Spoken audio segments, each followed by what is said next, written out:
Քաղաքապետարանի դիմացը 12-րդ օրը նստածույց իրականացնող ակտիվիստներից մեկն այստեղ չէր, Սուրեն Սահակյանը արևահարվել էր։ 3 գիշեր ժամը 10-ի սահմաններում շտապօգնության մեքենայով տեղափոխվեց Սուրբ Գրիգոր Լուսավորիչ հիվանդանոց, որտեղ նրան սիստեմա էին միացրել, մի փոքր հանգստացել էր։ Առավոտյան անալիզներ էին վերցրել երեկոյան,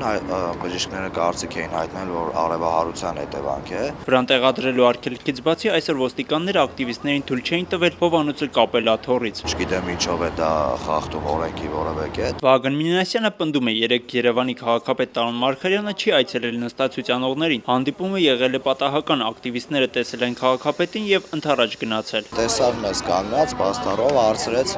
իր բարերով ոնց եք, ասացի վատ, այնուհետև նա ասաց, որ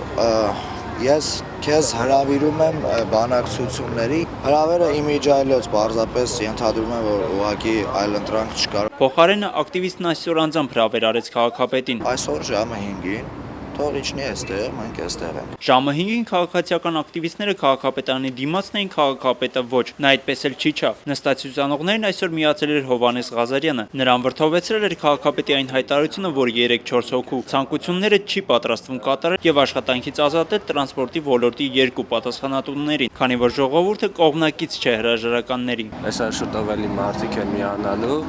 մենք որոշել ենք մեծ քանակով գանք, որ քաղաքապետը մեր ընկերների պահանջը կատարի։